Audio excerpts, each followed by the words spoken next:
He thought he was signing a divorce to marry a queen, but he didn't realize he was signing away his own flesh and blood.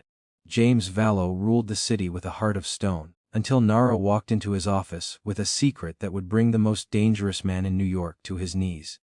She didn't come for his money, and she didn't come for revenge. She came to show him the son he'd already abandoned. But the biggest twist isn't the baby. It's the person who tried to kill them both. Stay tuned, because the final chapter will change everything you think you know about power. Welcome to the channel. Before we start, I'm curious, where are you listening from today? And on a scale of 1 to 10, how are you rating our stories? Let me know in the comments. Today's story is a wild ride, so don't skip. You'll need every detail for that final twist. Subscribe now to join the family, and let's dive in. The fountain pen was cold against my thumb when I heard the door. Not the sharp click of Olivia's heels, I knew that sound. Had trained myself to find comfort in its predictable rhythm over the past 6 months. This was different, a shuffle soft, wrong. I kept my hand on Olivia's shoulder, fingers pressing into the silk of her blouse, feeling the expensive fabric bunch under my grip. She smelled like imported jasmine perfume, the kind that costs more than most people make in a month. Clinical, perfect. Everything I'd convinced myself I needed. The bourbon in my glass had gone warm. I could feel the condensation pooling around the base, seeping into the mahogany grain of my desk, a 47's antique I'd bought at an auction in 2019, right after I took control of the docks. Sign it, James.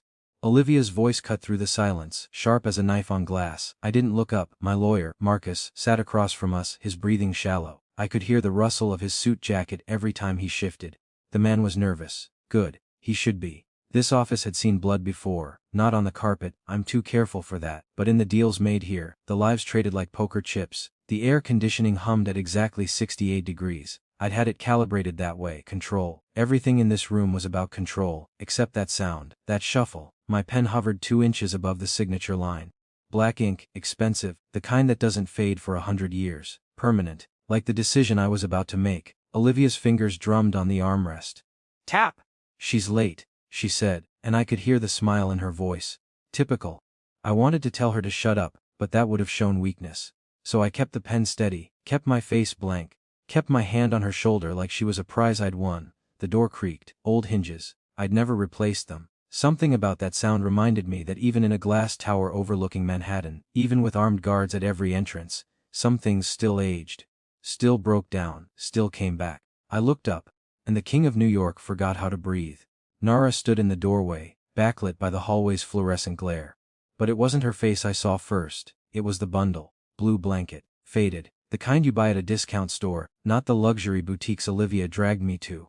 It was wrapped tight around something small, something that moved. My pen snapped. The sound cracked through the office like a gunshot. Ink blot onto the divorce papers, spreading in a dark pool across the line, where my signature should have been. I watched it seep into the fiber of the paper, ruining everything, and I couldn't move.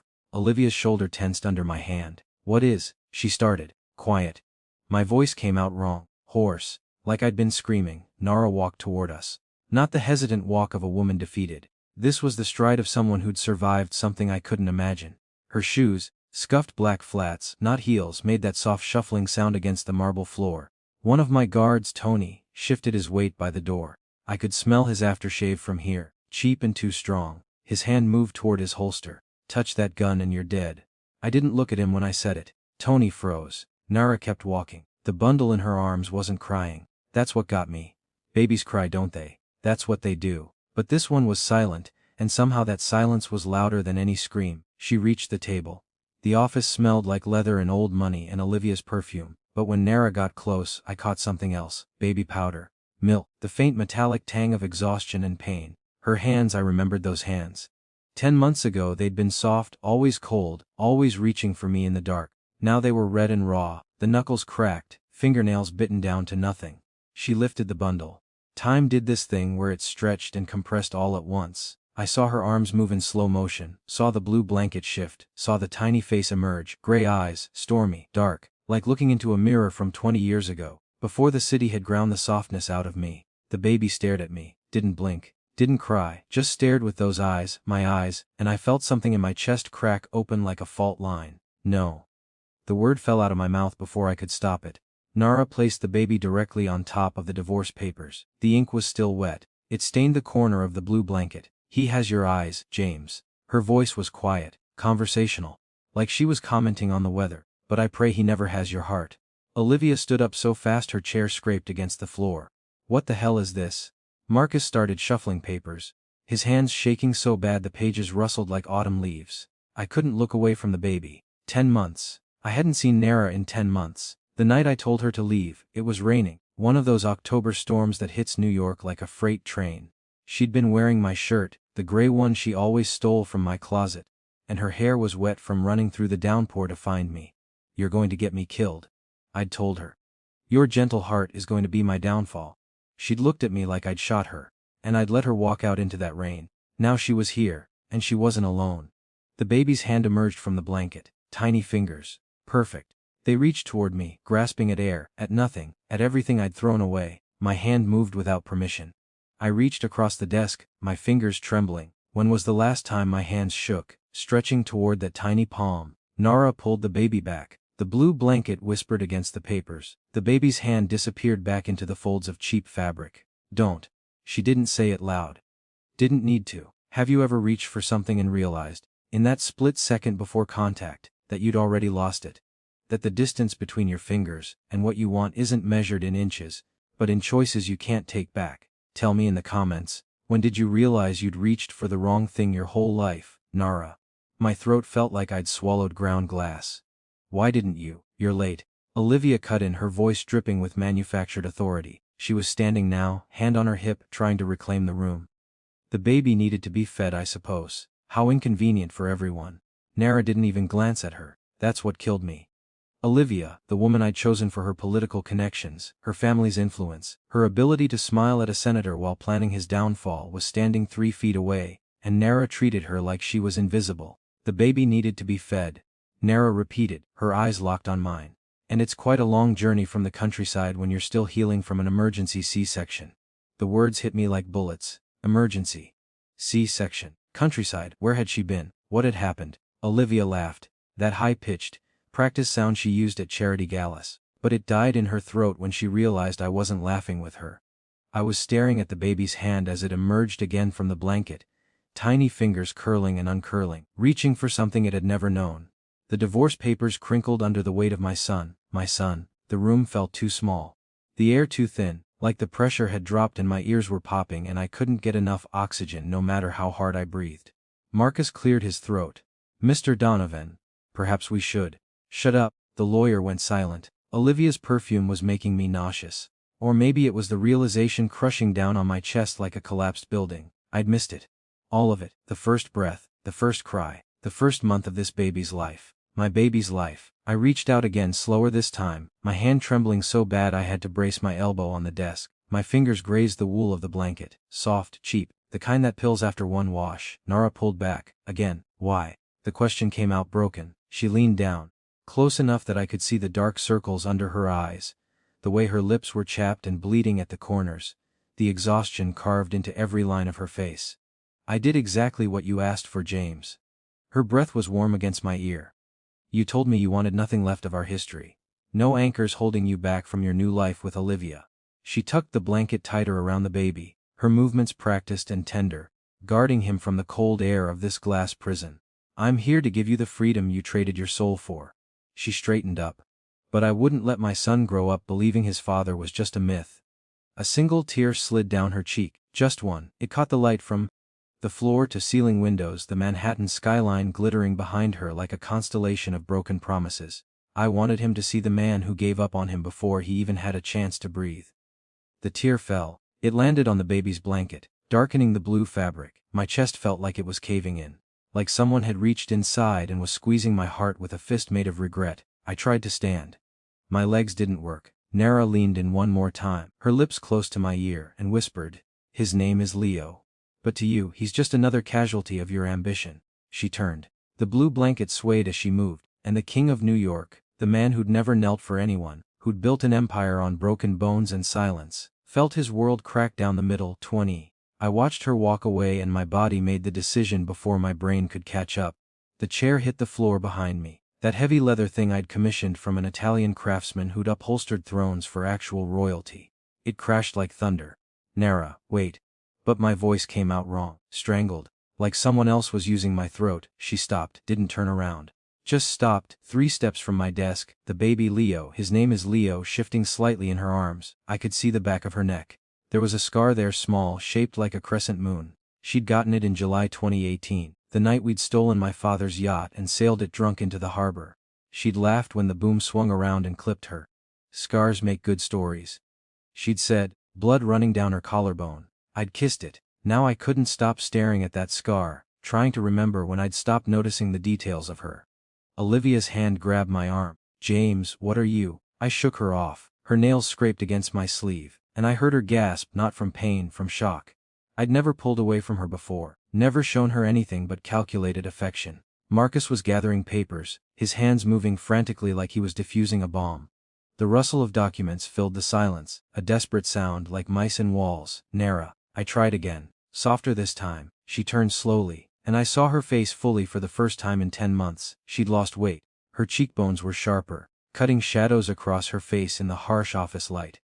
Her lips were cracked, bleeding at the corners like she'd been biting them. There were lines around her eyes that hadn't been there before, not laugh lines, pain lines, but it was her eyes that killed me. They were empty, not angry, not sad, just hollow, like she'd cried so much there was nothing left. You look like hell, I said. Wrong thing to say. I knew it the second the words left my mouth. Her laugh was bitter.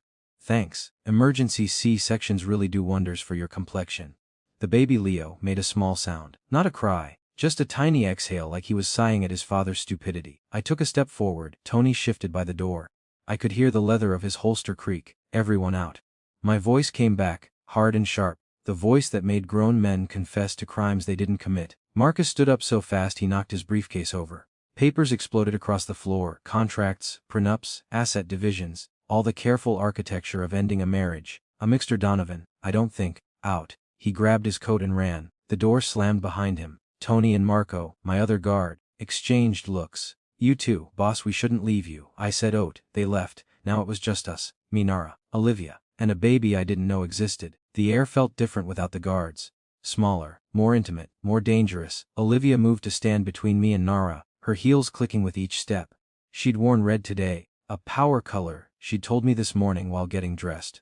Red says I'm in control. Right now control was the last thing anyone had. Okay, let's all just calm down and… Olivia started. Sit down. I didn't look at her. Excuse me. Sit down. She sat. Her face went white then red, but she sat. I moved closer to Nara. Each step felt like walking through concrete. She didn't back away. Didn't flinch. Just stood there with Leo in her arms, watching me with those empty eyes. Up close, I could smell her. Not perfume. Nara never wore perfume. She smelled like soap. Cheap soap. The kind you get at a gas station. And underneath that, sour milk and baby powder and something sharp and metallic.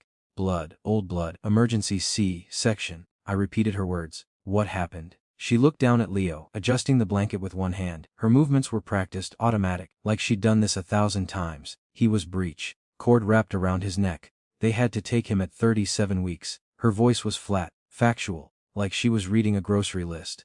Rural hospital. No anesthesia for the first 10 minutes because the anesthesiologist was dealing with a car accident victim. My stomach dropped. You felt everything? Yes. She finally looked up at me. I felt everything, James. Have you ever heard someone describe pain so casually it made the pain worse? Like they'd lived with it, so long they'd forgotten it wasn't normal. Tell me in the comments, when did you realize someone you loved had been suffering, and you didn't even know?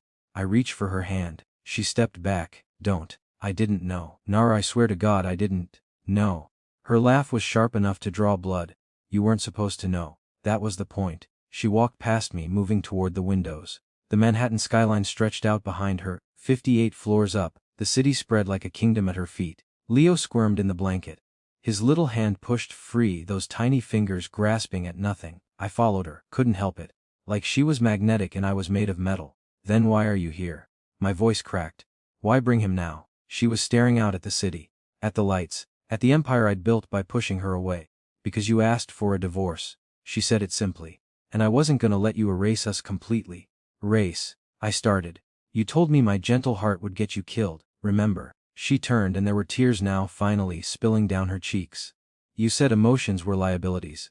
That love made you weak, that you needed someone cold and calculated to rule this city. She gestured toward Olivia with her chin. Someone like her. Olivia stood up.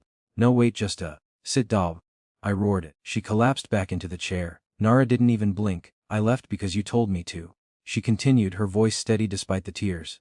I packed one bag, remember that? One bag, James. I left everything. The car. The credit cards. I took nothing. You took everything. The words fell out of me. She looked confused. You took you. I clarified, and my voice broke completely. That was everything. For a second, just a second, something flickered in her empty eyes. Then it died. I found out I was pregnant 3 weeks after I left. She was talking to the window now, to the city, to anyone but me. October 15th, I was living in a motel in Connecticut, $43 a night. I took a test in the bathroom that smelled like mildew and broken dreams. She laughed, but there was no humor in it. 2 lines. Clear as day. And I sat on that dirty floor for 6 hours trying to figure out if I should call you. Why didn't you? I moved closer. Close enough to touch her now. She turned, and the look on her face stopped my heart. Because the same day I found out I was pregnant, I found out something else. She shifted Leo in her arms, reaching into her coat pocket with her free hand. She pulled out a yellow envelope, crumpled, stained, the kind you buy in bulk at office supply stores. What is that? She held it out to me. The reason I didn't call. My hands shook as I took it. When was the last time my hands shook? Once today already. Twice now. A record. The envelope was thin, light. Whatever was inside couldn't weigh more than a few ounces. But it felt like it weighed 1,000 pounds. Open it, she whispered. I looked at Olivia.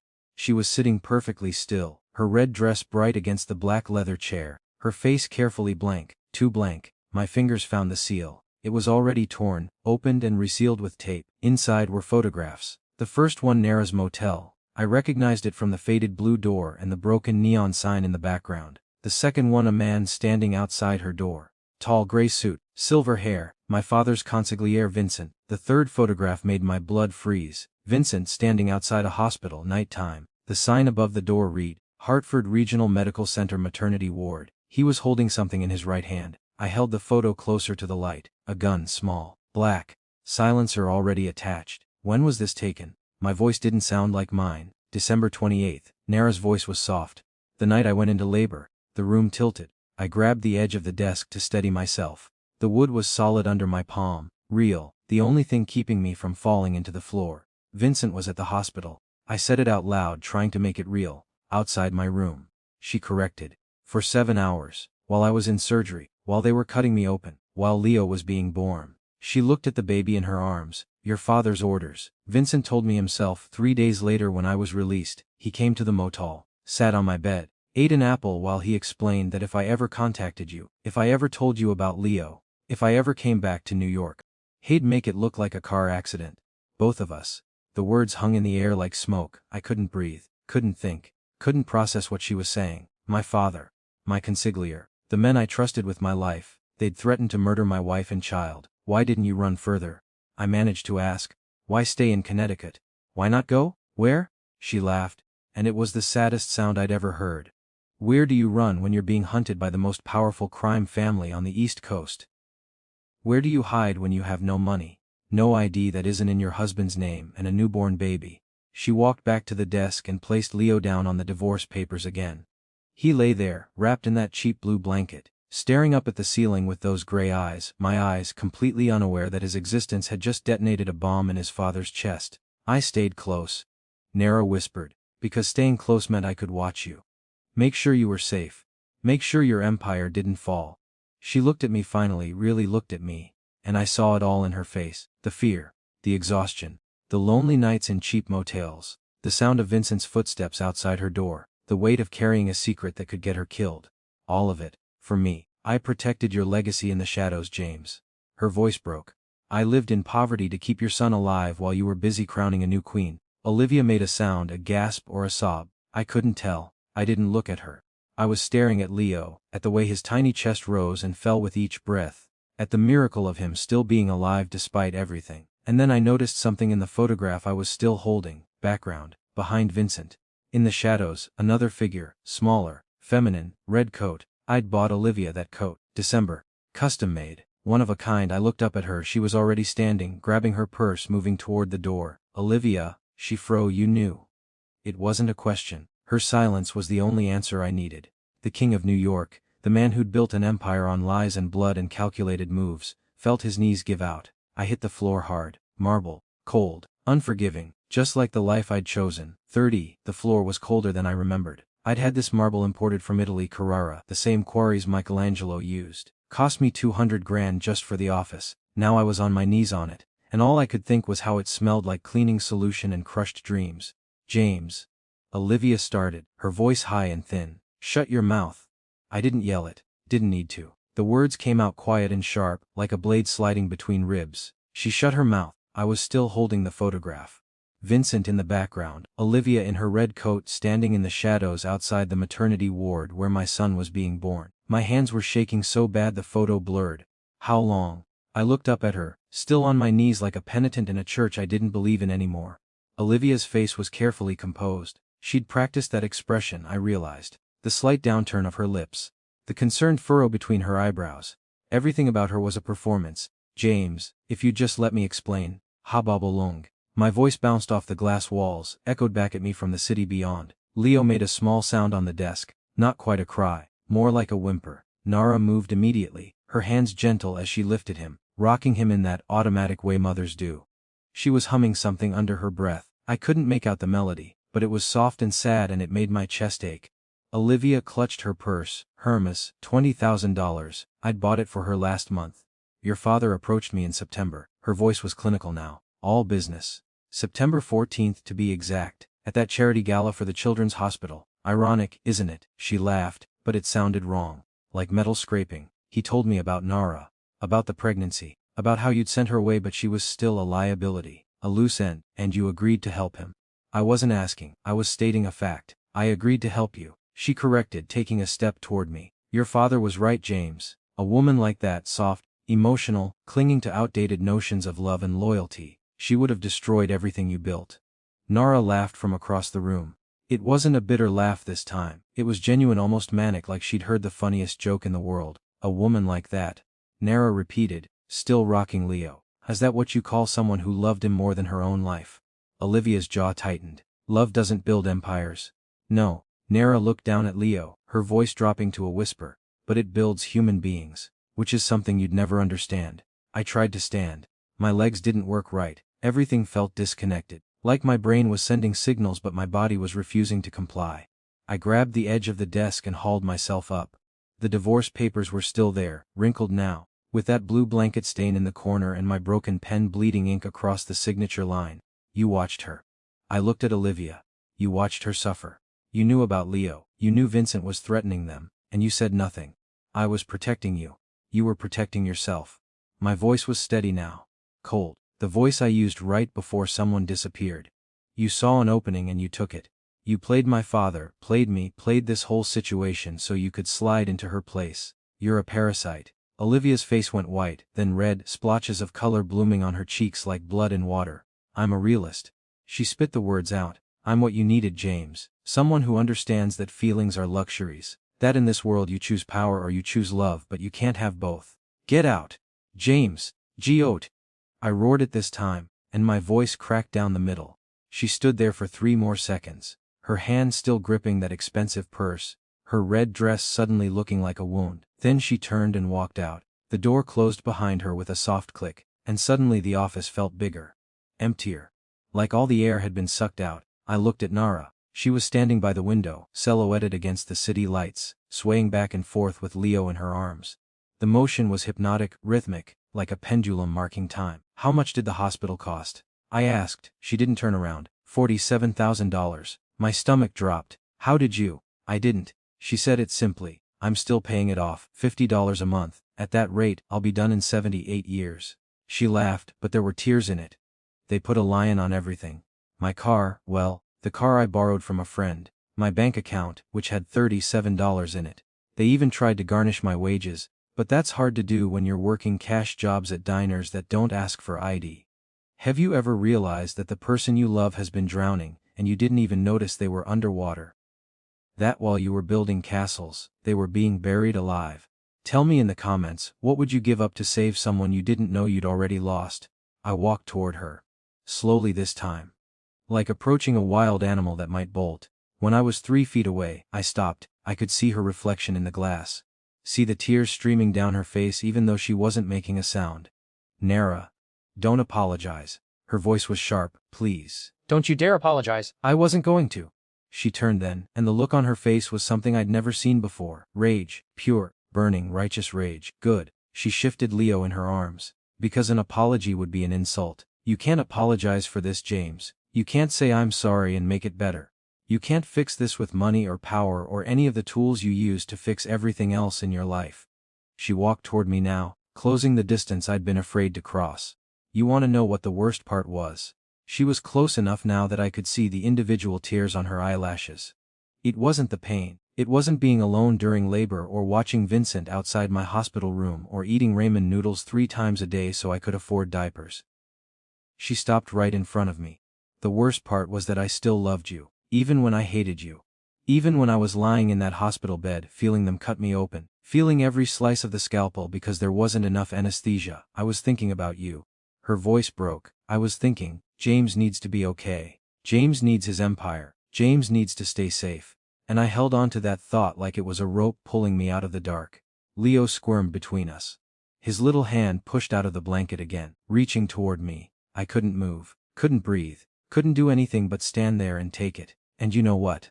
Nara continued, her voice dropping to a whisper. While I was thinking about you, you were fucking her. Planning a wedding with her. Signing business deals with her family. You replaced me before my side of the bed was even cold.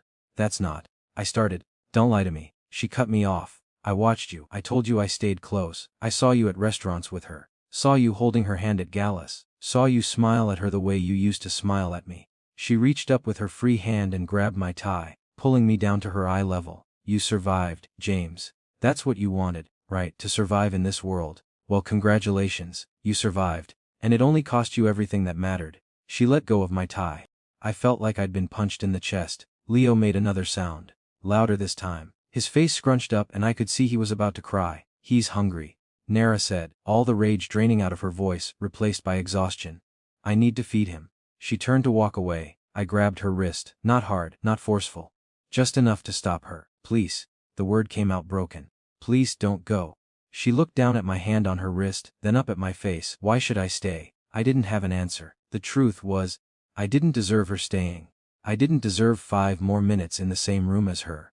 I didn't deserve to breathe the same air as the child I'd abandoned without even knowing he existed. But I couldn't let go. I'll kill him, I finally said. Who? Vincent, my father. Anyone who threatened you. Anyone who knew and didn't tell me. I'll burn it all down. Nara smiled, but it was the saddest smile I'd ever seen. You still don't get it. She pulled her wrist free from my grip. This isn't about revenge, James. This isn't about punishing the people who hurt us. This is about you making a choice. She walked back to the desk and grabbed the divorce papers. Held them up. The ink from my broken pen had bled through 3 pages. My signature space was ruined. We'd have to print new ones. You wanted this, she said, shaking the papers. You wanted freedom. You wanted to build your empire without the weight of someone who loved you too much. So here it is. Your freedom. All you have to do is sign. She placed the papers back on the desk. Then she did something I didn't expect. She carefully, gently, placed Leo on top of them again. Right where she'd put him before. He lay there on the wrinkled paper, blinking up at the ceiling, his tiny fist curled against his mouth. But you can't have both, Nara said. You can't have your empire and your son. You can't be the king of New York and a father. In this life, James, in the life you chose, there's only room for one. She grabbed her purse from where she'd dropped it by the door, a canvas tote bag, faded. The strap was held together with safety pins, so decide. She looked at me one last time. Do you want to be powerful? Or do you want to be human? Nara, wait. But she was already walking out. I looked down at Leo. He was staring at me with those gray eyes, my eyes, and for the first time in 10 years, I felt like I was seeing myself clearly. Not the king, not the boss, not the man who controlled the city, just a man who'd made all the wrong choices. Leo's bottom lip quivered. Then he started to cry. The sound pierced through the office, bouncing off the glass walls, filling every corner with his pain. And I realized something horrible. I didn't know how to comfort him. I didn't know what to do. I reached out, my hands hovering over his tiny body, completely lost. I shouted toward the door. No answer. Nara, still nothing. Leo cried louder. I picked him up, awkwardly. Terrified I was going to break him. His head wobbled and I had to support it with my palm. His skull fit perfectly in my hand, so fragile I could feel his pulse through the soft spot. He smelled like milk and powder and something else. Something indefinable. He smelled like hope. Like second chances. Like everything I'd thrown away coming back to haunt me. I held him against my chest and felt his tiny heart beating against my ribs. Bob bump, bump fast and strong and alive. I'm sorry. I whispered into his soft hair. I'm so sorry. He kept crying. I walked to the window, rocking him the way I'd seen Nara do, trying to remember the rhythm. The city spread out below us. 58 floors of power and money and influence. From up here, you couldn't see the pain. Couldn't see the people struggling. Couldn't see the mothers working 3 jobs to feed their children or the fathers who'd made mistakes they couldn't fix. From up here, you could pretend you were a god. But I wasn't a god. I was just a man holding his son for the first time, feeling the weight of every choice he'd ever made. And Leo kept crying. 40. Leo's cry cut through me like a serrated knife, uneven, jagged, pulling at something deep in my chest I didn't know existed. I'd heard men scream before, heard them beg, heard the wet sound of last breaths leaving bodies. This was worse. This was my son, and I had no idea how to make him stop hurting. Shishi, it's okay. My voice sounded foreign, desperate. I bounced him gently, the way I'd seen in movies, but it only made him cry harder. His face was turning red, that deep crimson that meant he was really working at it. His tiny fists were clenched, and his mouth was wide open, showing pink gums. No teeth yet. Too young for teeth. How old was he? 4 weeks. 5. I didn't even know my own son's birthday. The door to the office opened. For a second my heart jumped. Nara came back. But it wasn't Nara. It was Marco, my guard, his hand on his weapon, eyes scanning the room for threats. Boss, we heard. He stopped when he saw me holding the baby. His face went through 6 emotions in 2 seconds. Is that, get out. Boss, get Nara. Now, tell her, my voice cracked. Tell her Leo needs her. Marco stared at me for another second, then nodded and disappeared. I was alone with Leo again. His crying had shifted pitch, gone higher, more frantic. Like he knew I was useless. Like he was calling for his mother and getting a stranger instead. I walked back to the window, the city lights blurring through the glass. The sun had set while we'd been in here. When had that happened? Time felt wrong, stretched and compressed like taffy. I don't know what I'm doing, I told him.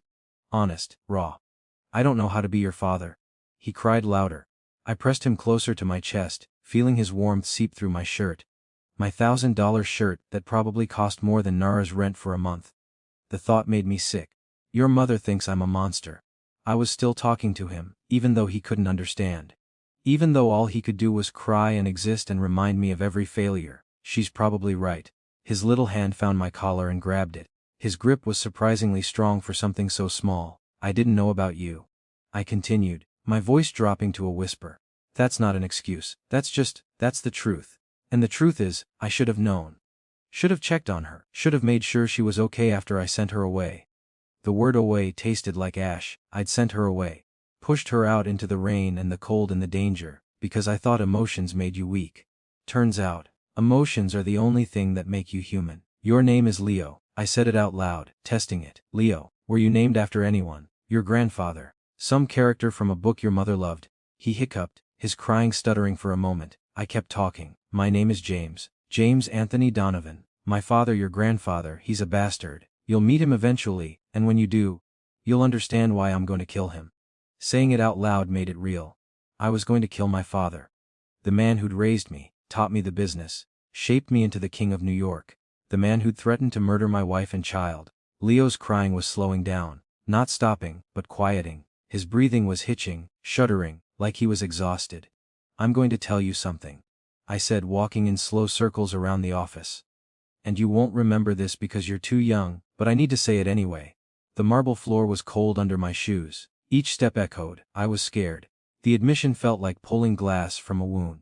When your mother told me she loved me, really loved me, not the game we all play in this world, I was terrified. Because loving someone means giving them power over you, means trusting them with parts of yourself you can't get back. Leo had stopped crying completely now. His eyes were drooping, exhaustion winning, so I pushed her away, convinced myself it was for her protection, for her safety, but really, I was protecting myself. From feeling, from caring, from becoming someone who could be hurt.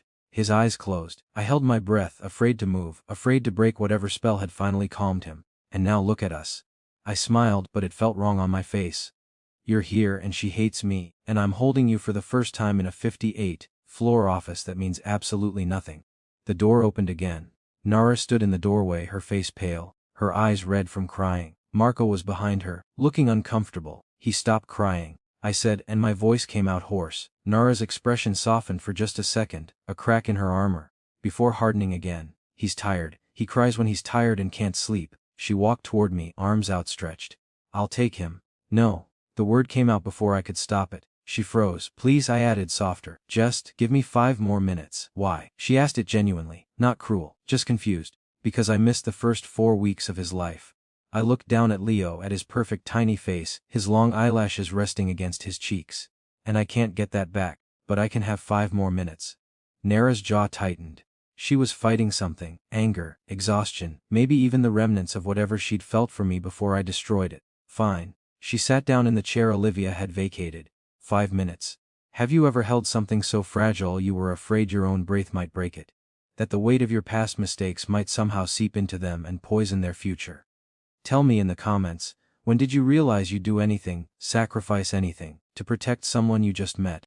I sat down in my chair, the throne, as I'd once jokingly called it, with Leo still cradled against my chest. Nara watched us with an expression I couldn't read. What does he like? I asked. What makes him happy?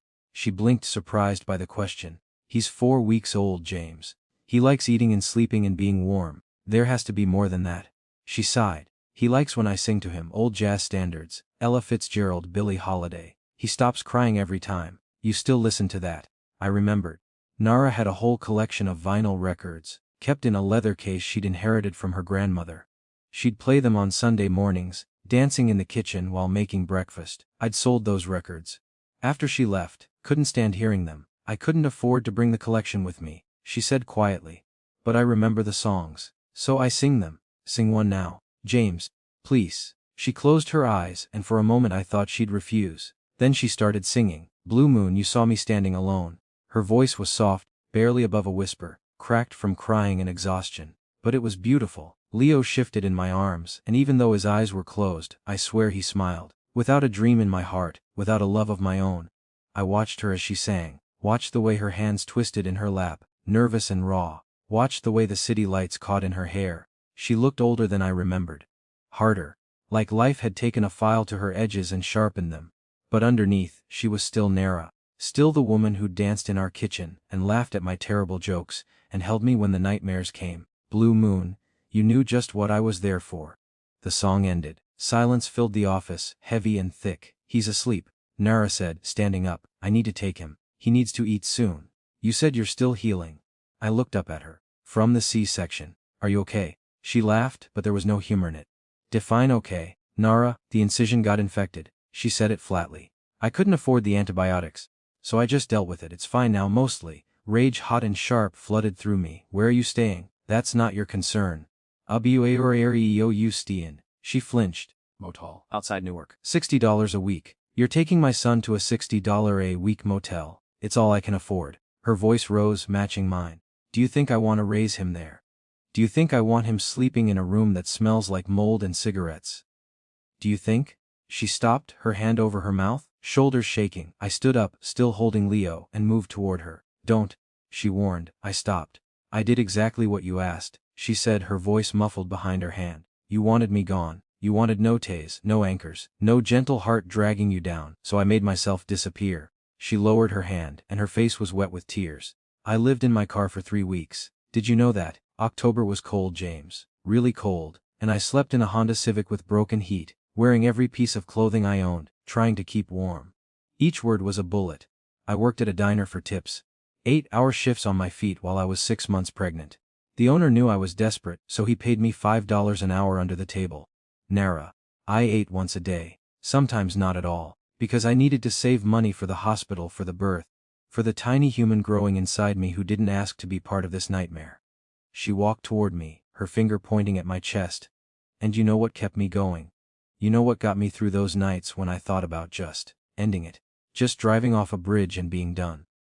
I thought about you, about how much you'd sacrificed to build your empire, about how you needed to be safe and strong and powerful, and I convinced myself that my suffering had purpose, that I was protecting you by staying away. She was close enough now that I could see the individual tears on her cheeks. So don't you dare ask me where I'm staying like you have any right to be angry. Don't you dare look at me with those eyes like I'm the one who broke us douse. I'm not angry at you, I said, and my voice came out barely above a whisper. I'm angry at myself. She stopped. I'm angry that I believed my father's lies, that I let Olivia manipulate me. That I pushed away the only person who ever loved me for who I am, not for what I can give them. I looked down at Leo, sleeping peacefully despite the chaos around him. And I'm angry that I missed this. That I wasn't there when he was born. That I wasn't holding your hand when they cut you open. That I wasn't there to protect you from Vincent, from my father, from the whole goddamn world. I looked back up at Nara. But mostly, I'm angry that I made you think your suffering had to mean something, that you had to justify your pain by making it about me. Her face crumpled. Your pain matters, Nara. Not because of what it protected or what it saved. It matters because you matter. You always mattered. And I'm so sorry I made you forget that. She covered her face with her hands and sobbed. Not the quiet, dignified crying from before. Real sobs. The kind that come from somewhere deep and dark. The kind you've been holding back for so long they hurt coming out. I wanted to hold her. Wanted to pull her into my arms and promise her everything would be okay. But my arms were full of our son. So I just stood there, watching the woman I loved break apart, knowing I was the one who'd broken her. After what felt like hours, she wiped her face with the back of her hand. I should go. Her voice was hoarse. It's a long drive back. Stay, I said it before I could overthink it. James, stay, both of you. Here, in the penthouse upstairs. It's empty, fully furnished, safe. I can't, please. I shifted Leo in my arms. I can't let you drive back to Newark, not tonight, not ever. Just stay. Let me make sure you're both safe. Let me do this one thing right. She looked at me for a long moment. Then she looked at Leo. Then back at me. One night, she finally said. That's all. One night. I agreed. It was a lie, and we both knew it. Because one night wouldn't be enough to fix what I'd broken. One night wouldn't erase the months of pain and fear and loneliness. But it was a start. And I'd take any start I could get. 50. The elevator ride to the penthouse took 43 seconds. I counted every single one. Leo was still asleep in my arms, his breath warm against my neck. Nara stood on the opposite side of the elevator, as far from me as the small space would allow, staring at her reflection in the polished steel doors. She looked like a ghost, dark circles under her eyes, cheekbones too sharp. Her coat, a thin thing that wouldn't keep out the November cold, had a stain on the sleeve. Coffee maybe. Or spit up. The elevator dinged. 59th floor. My private residence. Only 3 people had the access code, me, my father, and Vincent. I'd be changing that code tonight. The doors opened onto a dark hallway. Motion sensor lights flickering on as we stepped out. The penthouse entrance was at the end floor, to ceiling mahogany doors that cost more than Nara's hospital bill. Everything in my life cost more than Nara's hospital bill. The thought made my stomach turn. I unlocked the door with my thumbprint, and we stepped inside. The penthouse was exactly as I'd left it this morning, cold, pristine, untouched, like a museum exhibit titled, How the Rich Live. Nara stopped just inside the doorway, taking it in. 16-foot ceilings, marble floors, original artwork on the walls, a Rothko, a Basquiat, something abstract I'd bought because my designer said it, tied the room together. Windows that stretched the entire length of the space, offering a view of Manhattan that people paid hundreds of dollars just to see from the observation deck. This is where you live. Her voice was small. Yes. Alone. Yes. She walked further in, her cheap shoes squeaking slightly on the marble. She was looking around like she'd stepped into a different planet. I guess she had. The last place we'd lived together was a 2-bedroom apartment in Queens. Cramped, loud neighbors. The heat only worked half the time. But it had been ours. This place was just mine. The bedroom is down that hall, I said, gesturing with my free hand. Leo was getting heavy in my arms, or maybe I just wasn't used to holding anything that mattered. There's a bathroom attached. Towels in the closet. Help yourself to anything you need. She nodded but didn't move. I walked toward her slowly, careful not to startle her. Nara, don't. She held up a hand. Don't say whatever you're about to say. Don't apologize again. Don't make promises you can't keep. Just don't. Let me take him. She reached for Leo. He'll need to eat soon. I looked down at my son, our son, still sleeping peacefully despite being passed between 2 people who didn't know how to be parents. Can I watch? The words came out before I could stop them. Nara's eyes widened. Watch me feed him. I missed everything else. My voice cracked. I want to see how you do it. How you take care of him. I want to learn. She stared at me for a long moment, her expression unreadable. Then she nodded. We walked to the living room. Nara sat on the white leather couch. Another expensive, impractical piece that looked good, but felt like sitting on cold marble. I handed Leo to her carefully, supporting his head the way she'd shown me without saying a word, and sat down on the opposite end of the couch. She adjusted him in her arms, unwrapping the blue blanket, and I got my first full look at my son. He was tiny. So much smaller than I'd imagined. His legs were thin, his arms like little twigs. He was wearing a onesie that was too big for him, white with yellow ducks on it, and one of the snaps at the bottom was broken. Nara noticed me looking. "It's from the hospital," she explained quietly. "They gave me a bag of donated clothes when I was discharged. Most of them don't fit right." She lifted her shirt. I looked away instinctively, then felt stupid. This wasn't intimate. This was survival. This was a mother feeding her child. "You can look," she said softly. "It's just feeding him." I looked back. She had a scar. I could see it from where I sat, a thick, angry line across her lower abdomen, still red and slightly raised. That's where they'd cut her open. That's where they'd pulled Leo out while she was awake and screaming and alone. My hands clenched into fists. Leo latched on immediately, his tiny mouth working, his eyes still closed. Nara winced. "Does it hurt?" I asked. "Everything hurts," she said it matter-of-factly. The feeding, the incision, my back from carrying him, my feet from standing at the diner. Everything. She looked down at Leo with an expression I'd never seen before, love mixed with exhaustion mixed with something that looked like desperation. "But he's worth it." Her voice dropped to a whisper. "He's worth all of it." We sat in silence for a few minutes. The only sound was Leo nursing and the faint hum of the city below us. I studied her in the low light. The way her hair fell over her shoulder. The way her hand cradled Leo's head. The way she bit her lower lip when she was concentrating. I'd memorized these details once. When we were happy. When we were whole. Now I was relearning them, cataloging them like evidence at a crime scene. "I'm not staying," she said suddenly, not looking at me. "You said one night." I meant it. One night. "Then we're gone." "Where will you go?" "Back to the motel." "No." I leaned forward. "Nara, I won't let you go back there. You don't get to let me do anything." Her voice was sharp now. "You gave up that right when you told me to leave. I was wrong. Being wrong doesn't change what happened." "I know. Do you?" She finally looked at me and her eyes were blazing. "Do you actually understand what you did? Or do you just feel guilty now that you've seen the consequences?" The question hit me like a fist. Did I understand? "I thought I was protecting you," I said slowly. "My father told me that my enemies were watching. That they'd seen us together, seen how much you meant to me. He said they'd use you to get to me. That the kindest thing I could do was push you away before someone hurt you. And you believed him." "I believed him because I loved you." My voice rose. "Because I'd seen what happens to people in this world when they love someone. I'd seen my father's enemies go after his wife, my mother, and—" I stopped. Nara's expression shifted. "Your mother. You never talk about her. She died when I was 12. Car accident. At least that's what they told everyone. It wasn't an accident. It was retaliation. Some crew from Boston my father had crossed. They ran her off the road and into the Hudson. It took them 3 days to find her body. The memory tasted like rust. My father made me watch when they pulled her out.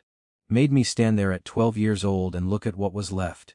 He told me, 'This is what happens when you let people know you love someone. This is the cost.'" Nara's face had gone pale. "So when he told me you were in danger, that my enemies had noticed you, that loving you was going to get you killed, I believed him, because I'd already seen it happen once. James. And I pushed you away. I said horrible things, things I didn't mean, because I thought if you hated me, if you left, you'd be safe. You'd be away from the violence and the death and the whole goddamn nightmare of my life." My voice broke completely. "But I didn't protect you. I just made you suffer differently. And I'm so sorry. I couldn't finish. The words dissolved into something that might have been a sob or might have been the sound of a man's heart breaking in real time. Have you ever realized that the thing you did to protect someone actually destroyed them? That your greatest act of love was actually your greatest act of cruelty? Tell me in the comments, how do you forgive yourself when the person you hurt the most is the person you love the most? Nara was crying too now, silent tears streaming down her face while Leo continued to nurse, oblivious to the pain surrounding him. "Your father lied to you," she said quietly. "I know. He didn't push me away to protect you. He pushed me away because I was inconvenient, because I made you soft, because I made you question his orders and his methods and his whole twisted empire." She shifted Leo to her other side, wincing again. "And Olivia, she was part of it from the beginning. Your father chose her specifically. He knew her family wanted access to your operation. He knew she was ambitious enough to do whatever it took, including helping him get rid of me. I'm gonna kill them." I said it calmly. Matter of fact, Jamie's. "I'm gonna kill Vincent first, then my father, then anyone else who knew and said nothing. And then what?" She looked at me. "You think that'll fix this? You think revenge will make Leo's life better? Will make my life better? It'll make me feel better?" Will it? She challenged. Or will it just make you feel like you're doing something when what you really need to do is change? The word hung in the air like a challenge. Change. I stood up, unable to sit still anymore. My legs were restless, my hands were shaking, and everything in my body was screaming to do something, to fix this, to make it right. But I didn't know how. I walked to the windows and pressed my forehead against the cold glass. From up here, the city looked like a circuit board, lines of light connecting in patterns, electricity flowing through streets and buildings, powering the machine of human ambition. I'd spent 10 years feeding that machine, building my empire, making myself untouchable, and for what? I don't know how to change. I admitted to the glass, to the city, to myself. Behind me, I heard Nara stand up, heard the rustle of fabric as she adjusted her clothes, heard Leo make a small, satisfied sound. Then I felt her hand on my shoulder. You start by choosing him. Her voice was soft but firm. Every day, every moment. You choose to be his father instead of being the king. What if I can't? I turned to face her. What if I don't know how to be a father? What if I'm too broken, too damaged, too much like my own father to do this right? She reached up and touched my face, her palm warm against my cheek. Then you fail, and you try again, and you keep trying until you figure it out. That's what being a parent is, James. It's showing up even when you don't know what you're doing. It's choosing love even when fear tells you to run. Her hand dropped. But I can't make you do it. You have to choose it yourself. I looked at Leo, bundled back in his blue blanket, sleeping again with his little fist curled under his chin. Then I looked at Nara, at the woman who'd survived hell to protect him, and I felt something shift in my chest. Not a crack, not a break, a collapse. The careful walls I'd built around my heart, the ice I'd cultivated, the distance I'd maintained, the cold calculation that had made me powerful, all of it came crashing down at once. My knees buckled. I didn't fall gracefully. I didn't catch myself. I just went down hard, hitting the marble floor with a crack that I felt in my spine. James. Nara's voice was panicked, but I couldn't answer. I was on my hands and knees on the floor of my expensive penthouse, and I couldn't breathe, couldn't think. Couldn't do anything but feel the weight of everything I'd lost, everything I'd destroyed, everything I'd never get back. The first month of Leo's life. Gone. Nara's trust. Gone. The man I might have been if I'd made different choices. Gone. I gasped for air, but my lungs wouldn't work right. The room was spinning. The lights were too bright. Everything was too much. James, look at me. Nara was on the floor beside me now. Leo cradled in one arm, her other hand on my back. Breathe. Just breathe. I can't out, I choked out. Yes you can. In through your mouth. Come on. I tried to follow her instructions, but each breath felt like swallowing glass. I'm sorry, I gasped. I'm so sorry. I'm sorry. I know. Her voice cracked. I know you are. I don't deserve. Stop. She grabbed my face with her free hand, forcing me to look at her. Stop apologizing. Stop telling me what you deserve. Just be here. Right now. With us. I stared into her eyes, those brown eyes I'd fallen in love with 7 years ago in a coffee shop in Brooklyn, and saw something I didn't expect. Not forgiveness. Not yet, but maybe the possibility of it. Can you stand? She asked. I nodded, even though I wasn't sure. She helped me up, one-handed, still holding Leo, and I realized how strong she'd become. Not just physically, emotionally, spiritually. She'd been forged in fire while I'd been sitting in my glass tower. We made it to the couch. I sat down heavily, my head in my hands. Nara sat beside me. Closer this time. I'm not gonna lie to you, she said quietly. I don't know if I can ever love you again. You hurt me too badly. The words were knives. But I want Leo to know his father, not the King of New York. Not James Donovan the criminal, just his father. She paused. Can you be that? Can you be just a man? I looked at her through my fingers. Then I looked at Leo, and I knew the answer. I can try. The night stretched thin and fragile like spider silk. I sat on the couch watching Nara rock Leo back to sleep after he'd woken up crying an hour ago.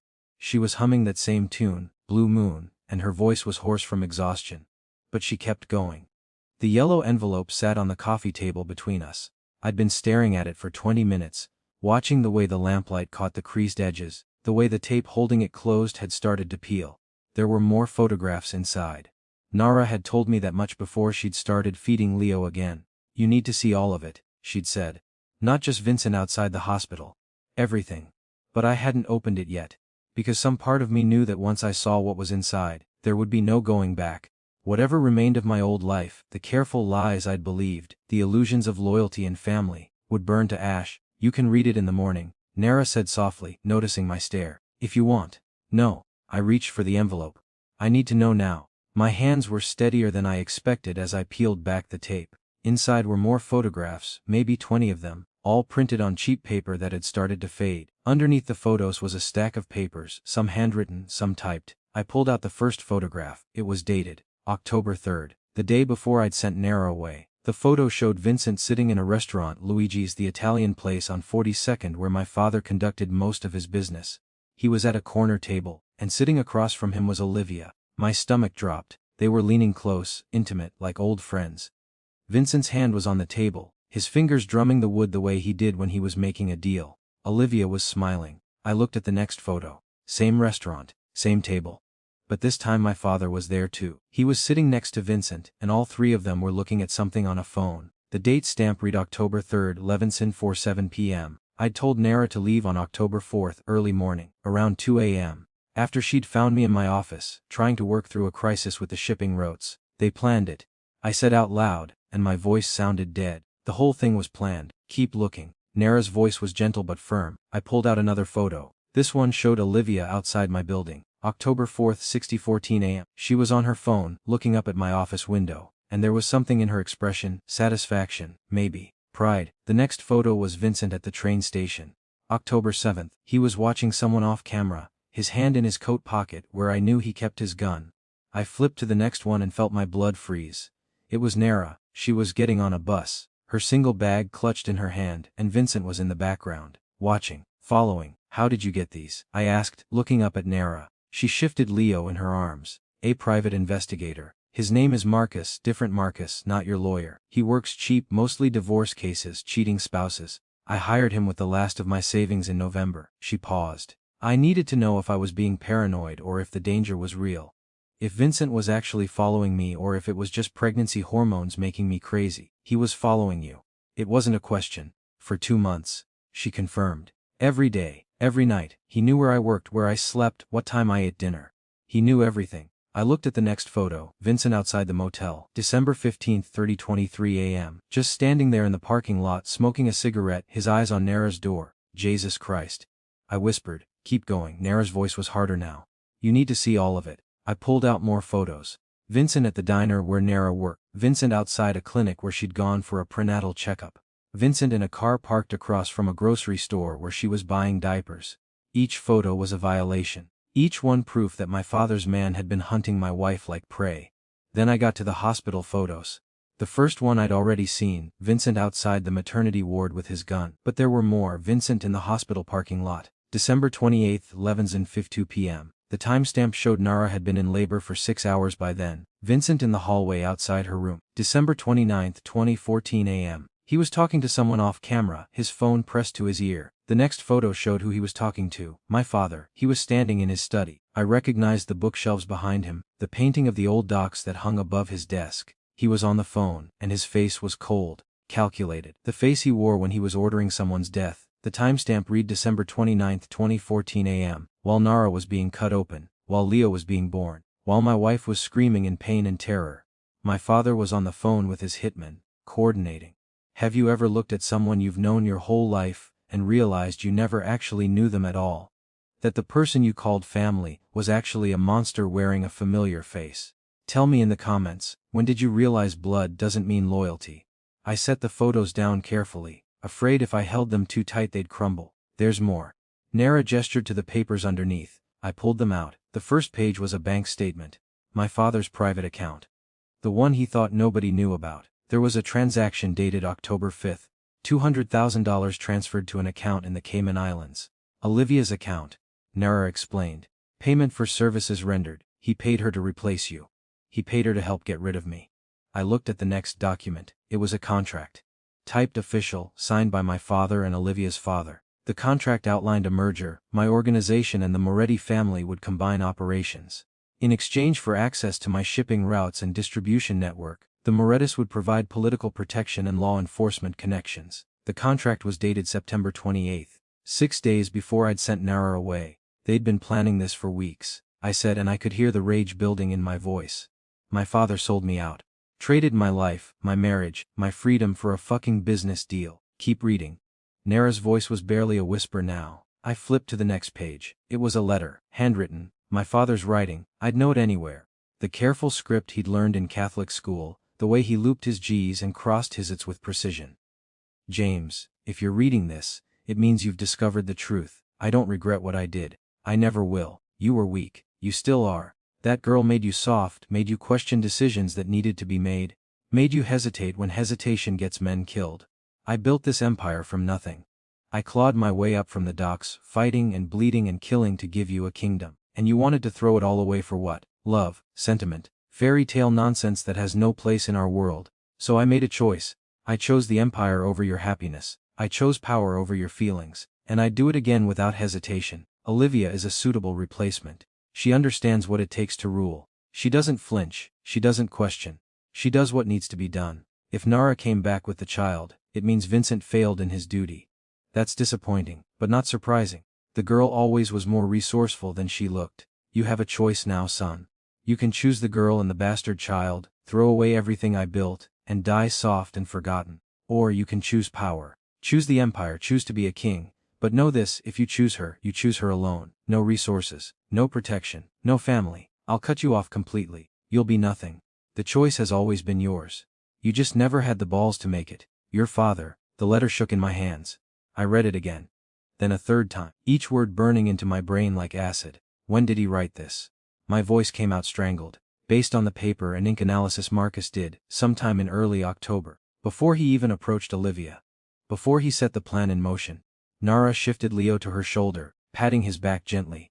He wrote it knowing what he was going to do. Knowing he was going to destroy your marriage and threaten your child. And he felt justified. I stood up so fast the coffee table rattled. The rage that had been building in my chest exploded outward, and I grabbed the lamp next to the couch and threw it across the room.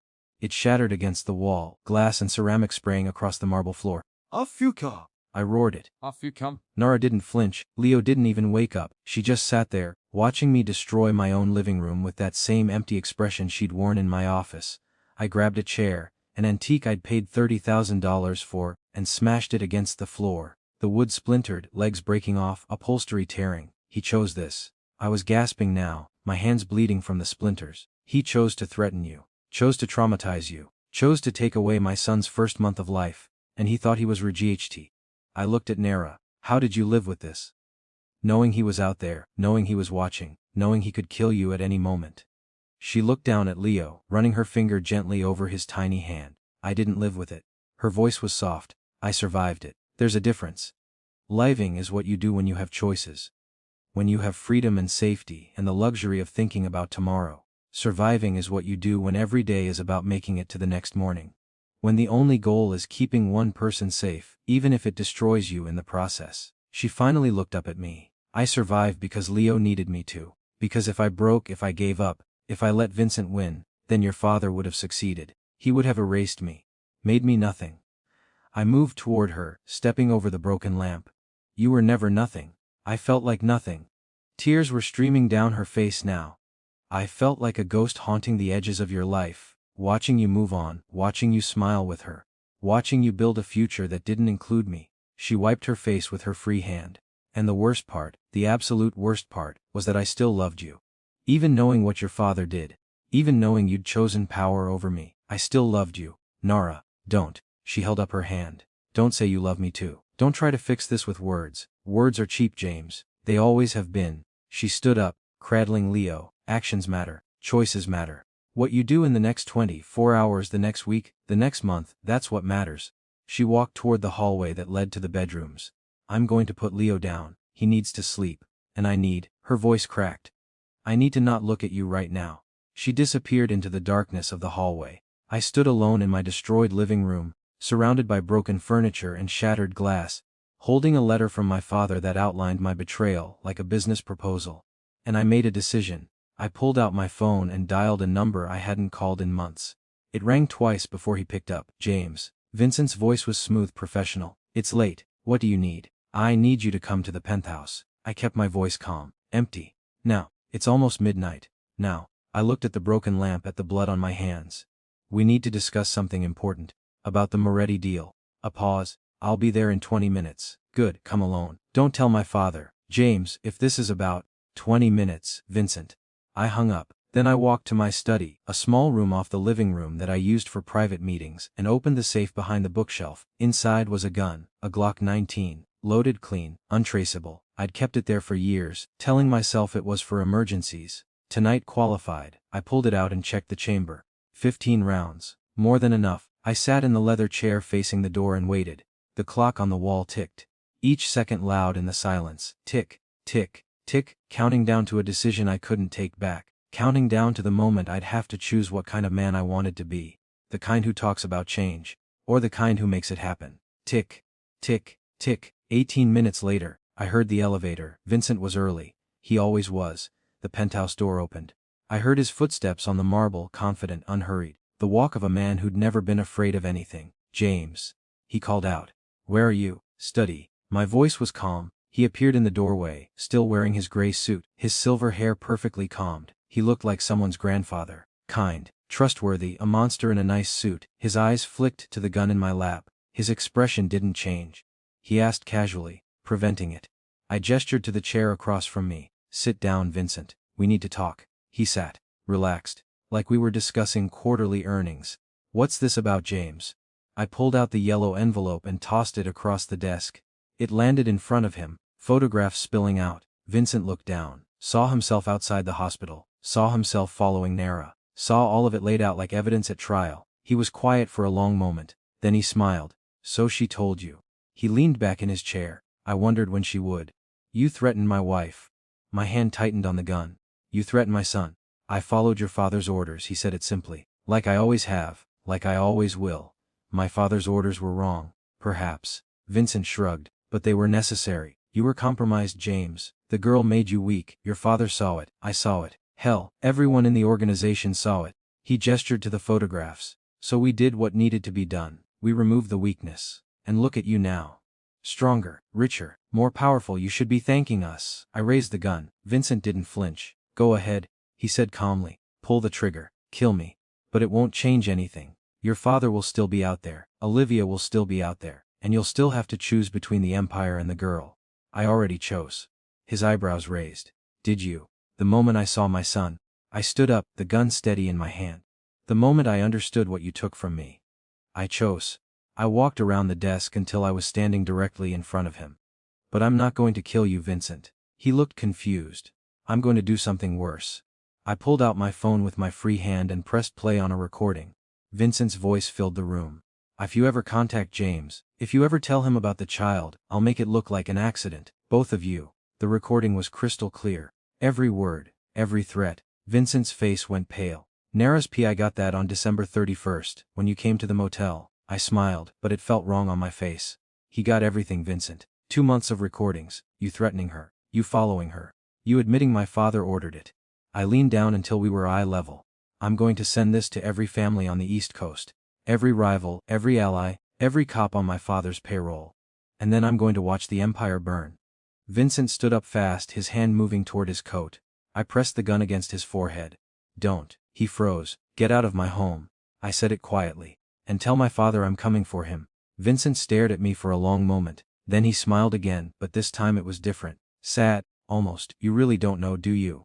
He said softly. Know what? Your father, he paused. He's dying, James. Stage 4 pancreatic cancer. He has maybe 3 months left. The words hit me like a physical blow. That's why he did this. Vincent continued. He wanted to secure your future before he died. Wanted to make sure you'd be strong enough to survive without him. He straightened his coat. He was trying to save you. In his own twisted way. And then he walked out, leaving me standing alone in my study, holding a gun, surrounded by broken furniture and blood, and the ruins of everything I thought I knew. The King of New York, finally understanding that his throne was built on a foundation of lies. 70. I don't know how long I stood there after Vincent left. Could have been minutes. Could have been hours. Time had stopped meaning anything. The gun was still in my hand, heavy and cold, and I kept thinking about how easy it would be. One bullet, one decision. End it all before it got more complicated. But whose bullet? Vincent's. My father's. My own. The study smelled like Vincent's cologne, expensive, woody, the kind that lingers in rooms long after the person leaves. Like a ghost. Everything in my life was haunted. I set the gun down on the desk and walked out into the hallway. The living room was still destroyed. Shattered glass catching the city lights, making the floor look like it was covered in stars. Broken furniture casting long shadows, the physical manifestation of my internal collapse. I should clean it up, I thought distantly. Before Leo wakes up. Before he crawls someday and cuts himself on my rage. But I couldn't move. I just stood there staring at the mess, trying to process what Vincent had said. My father was dying, 3 months, pancreatic cancer. I knew enough about it to know that was a death sentence, no cure. No treatment that actually worked. Just pain management and waiting. He'd known. When he orchestrated everything, when he threatened Nara, when he wrote that letter telling me to choose power over love, he'd known he was dying and still chose cruelty. I heard a sound from down the hall, soft footsteps. Then Nara appeared in the doorway, wrapped in one of my bathrobes, too big for her. The sleeves rolled up 3 times, the hem dragging on the floor. She looked at the destroyed living room, then at me. I heard Vincent leave. Her voice was careful, neutral. Yeah. You didn't kill him.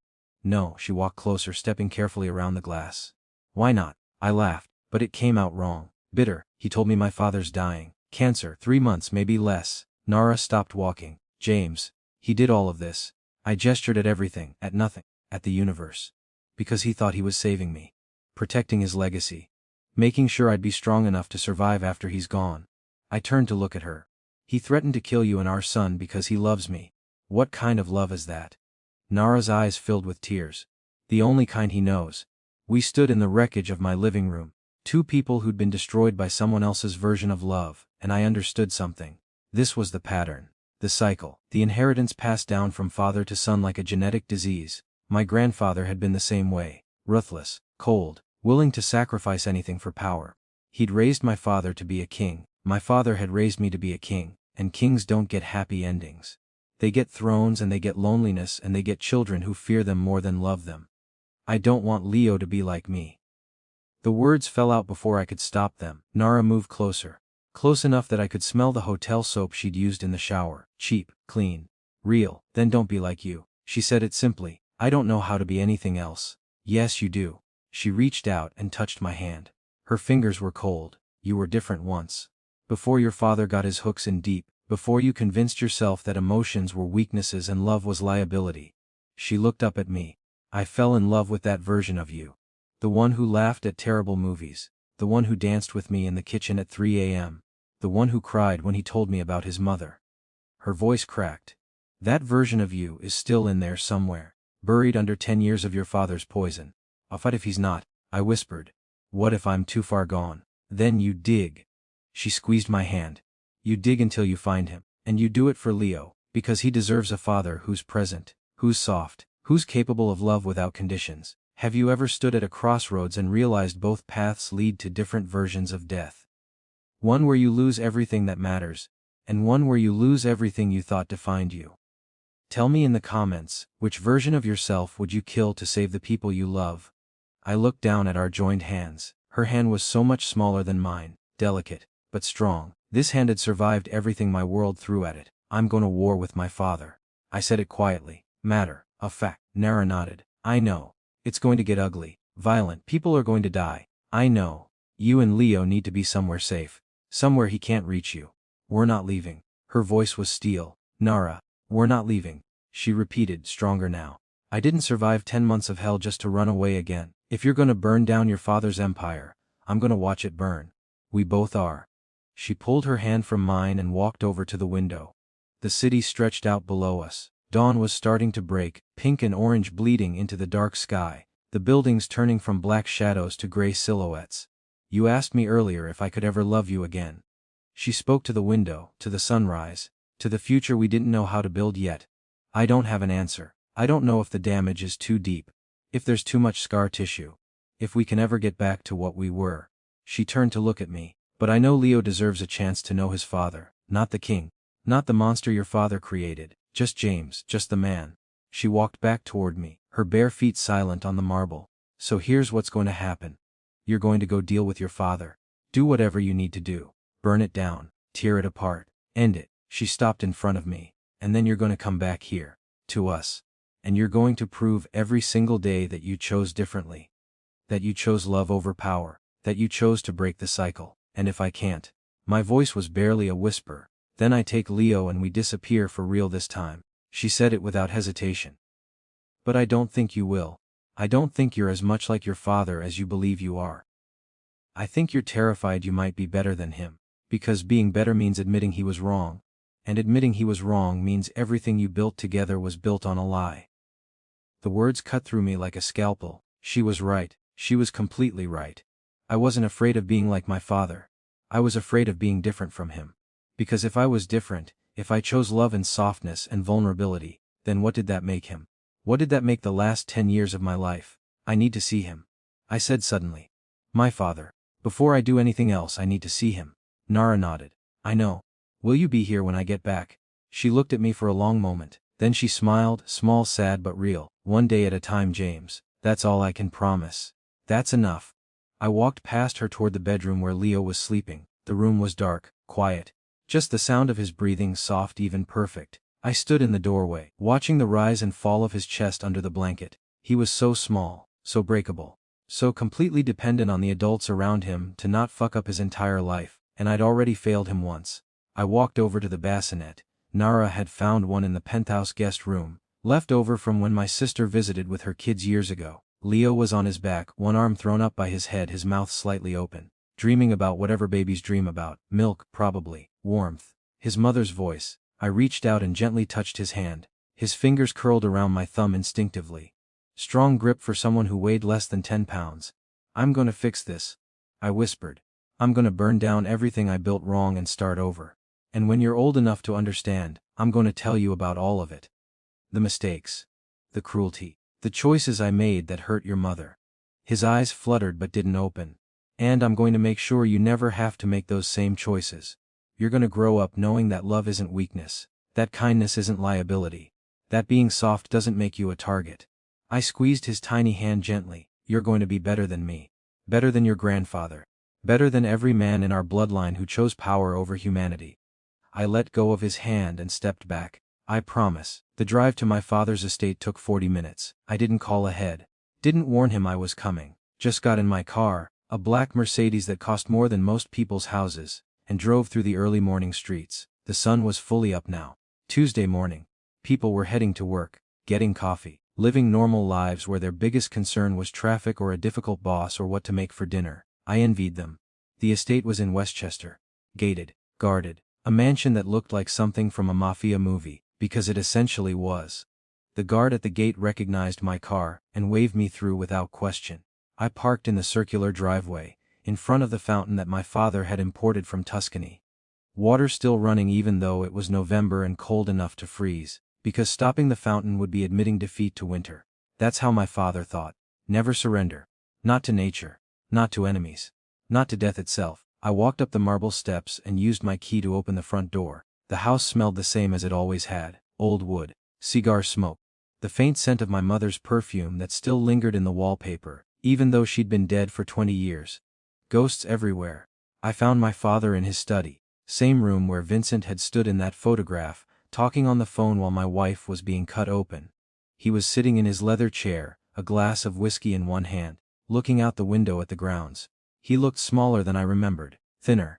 His skin had a gray pallor that I'd seen before on dying men. He turned when I walked in. James. His voice was rough, weak. Vincent said you might come. Did he tell you why? He told me everything. My father took a sip of whiskey, grimaced, including the part where you threatened to burn down the empire. It's not a threat. He smiled. I know. You always were more like me than you wanted to admit. I'm nothing like you. I said it quietly, firmly. No. He set down his glass. You're here to kill me, to take revenge for what I did to your girl. That sounds exactly like something I would do. I'm not here to kill you. I walked further into the room. You're already dying. Vincent told me. My father nodded. Yes, 3 months, maybe 4 if I'm lucky. Though I'm not sure I want to be lucky at this point. It's quite painful, you know. Cancer. They don't tell you how much it hurts. He looked at me with eyes that were the same stormy gray as mine. As Leo's. I don't want your forgiveness, James. I don't expect it. I did what I thought was necessary. You threatened my wife, my son. I threatened the things that made you weak. He corrected. There's a difference. Nope. I shook my head. There really isn't. I sat down in the chair across from him. The same chair Vincent had sat in. The same chair where I'd sat hundreds of times listening to my father's lessons about power and control. You're wrong about love. I said it calmly. It's not weakness. It's the only thing that actually matters. My father laughed. It turned into a cough, wet, painful, his whole body shaking. When he recovered, he wiped his mouth with a handkerchief. There was blood on it. Love got your mother killed. He said it flatly. No, your choices got her killed. Your enemies. Your wars. She was collateral damage in a game you chose to play. And instead of learning from that, instead of realizing that maybe the game itself was wrong, you just taught me to play it better. My father stared at me for a long moment. Then he did something I'd never seen before. He cried. Not loud, not dramatic, just tears sliding down his weathered face, catching in the deep lines around his mouth. I didn't know how to do it differently. His voice cracked. My father raised me the same way, and his father raised him the same way. This is all I know, James. This is all any of us have ever known. Then the cycle ends with me. I stood up. I'm not going to raise Leo the way you raised me. I'm not going to teach him that emotions are liabilities and love is weakness. I'm going to teach him how to be human. My father nodded slowly.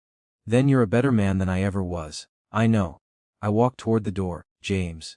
My father's voice stopped me. The Empire. What are you going to do with it? I turned back to look at him. This man who'd shaped my entire life. Who'd built a kingdom on blood and lies. Who'd loved me the only way he knew how, which wasn't enough. I'm going to dismantle it. Piece by piece, return what we stole, make amends where I can, and whatever's left, whatever can't be cleaned or fixed, I'm going to burn it down. That will take years. I have years. It will make you enemies. I already have enemies. At least these ones will be earned honestly. My father smiled, sad, proud, defeated. You always were too good for this life. Yeah, I agreed. I was. I walked out of the study, out of the mansion, out of the life I'd been born into, and I didn't look back. When I got back to the penthouse, it was almost noon. I was exhausted, emotionally wrung out, every part of me ached. But when I opened the door, I heard something that made all of it worth it. Laughter, Nara's laughter. The real kind. The kind I hadn't heard in over a year. I followed the sound to the living room. She'd cleaned up the broken glass, put the furniture back in place as best she could, opened the windows to let in fresh air, and she was sitting on the floor in a patch of sunlight, holding Leo above her head, making silly faces at him. He was giggling. I didn't even know babies that young could giggle. But he was. His whole face scrunched up with joy, his little arms waving, his legs kicking. Nara looked up and saw me standing in the doorway. Hey, she said it softly. Hey, how did it go? I didn't kill him. Good, but I'm burning it all down, the Empire. Everything. She nodded. I know. She held Leo out toward me. Want to hold him. I walked over and carefully took my son from her arms. He looked up at me with those gray eyes, my eyes, and smile, a real smile. Not gas, not a reflex, a smile for me. And in that moment, standing in a patch of sunlight with my son in my arms and the woman I loved sitting at my feet, I understood something my father never did. This was power, not money, not control, not fear or respect or loyalty bought with violence. This connection, this love, this moment. This was the only thing worth building an empire for, and I'd spent 10 years building the wrong one. But I was going to spend however many years I had left building the right one. One day at a time. One choice at a time. One moment at a time. I sat down on the floor next to Nara, Leo still cradled in my arms. She leaned against my shoulder. Not forgiveness, not yet, but presence, which was close. We sat there in the sunlight, watching the city below us wake up and go about its day, oblivious to the small revolution happening 58 floors above them. A man choosing love over power. A woman choosing to stay when leaving would be easier. A baby who didn't know he just saved his father's life. Outside, the city hummed. Traffic and sirens and construction and life. Inside, in that patch of sunlight, we sat in silence, and for the first time in 10 years, I felt like I could breathe. Leo yawned, tiny mouth opening wide, little fists stretching above his head. Then he fell asleep against my chest, his breathing soft and even, his heartbeat steady against my ribs. Nara's hand found mine and held it. We didn't talk about tomorrow, didn't plan, didn't promise. We just sat there as the sun moved across the floor, painting us in gold, marking this moment as the first day of something new. The King of New York was dead, just a man remained, and maybe, just maybe, that would be enough.